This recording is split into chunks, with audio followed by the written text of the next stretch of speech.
کسایی میگن که خب در همه کشورها مهاجر هست، غلام، یعنی که مهاجرت هست، امریکا و آلمان و خیتای و سینگاپور و ژاپن را مثال میارن.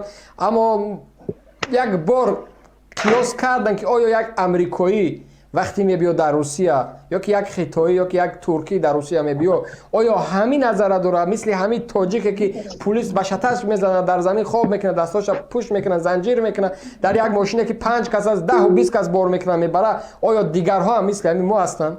یعنی سوال است اینجا که کسی که دعوا از این میکنین آیا واقعا چنین هست؟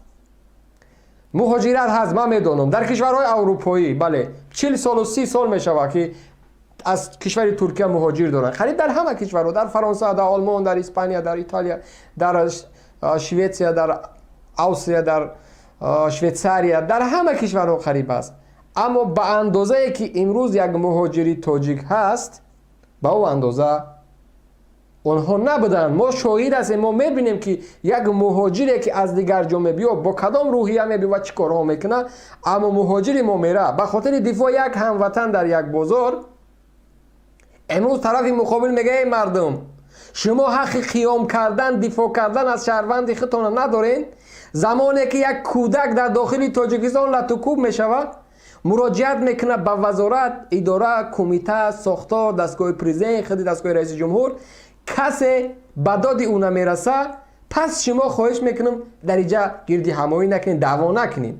یعنی این پیغام است. اگر امروز ما میبینیم که پلیس روس یک شهروندی ما را میزنه، این پیغام است، این اصلا یکم چی دیگری نیست برای ما و شما. پیغام هایی است که برای ما میگه مردم شما در وطنتون قدر ندارین، شما نه سفارت دفاع میکنن، نه وزارت خارجه دفاعتون میکنن، نه بحث شما در پارلمان کشور میره که مسئله مهاجران را ببینن و در یگام نهاد ساختار درباره شما حرف نمیره.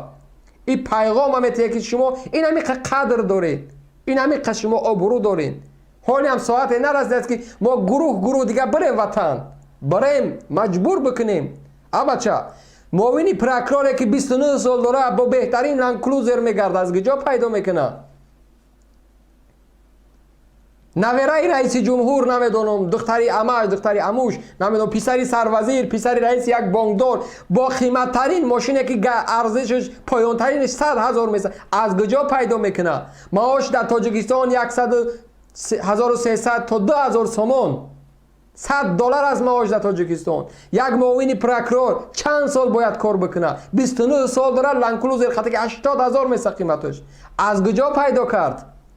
دیروز اولی که واسه من رخ داد یک سراینده تاجیک از دنیا گذشت. از کجای قیمتی مبلغ پیدا شد؟ مهاجری بیچاره در بدر گرسنه تشنه به یک عذاب یک ماه کار میکنه، 5,000 خونش روان میکنه، پسر یک رئیس، پسر یک وزیر، پسر یک منصبدار با قیمت ترین لکسوس، لنج راور، مرسدس، نمیدونم تویوتا، فراری، هزارها نامگوی ماشینا خطی میگردن. از کجا هست این صدرت؟ این دارایی از کجا هست؟ یک ساعت که نویره رئیس جمهور در دستش میکنه میدونه چند هزار دلار میسته. یک کرتایی که میپوشن میدونه چقدر گران میسته. آیا فرق تو جوان مهاجر از پسر رئیس جمهور، از نویره رئیس جمهور، از پسر بانکدار، از پسر صاحب بازار، از پسر رئیس وکیل چی فرق داره؟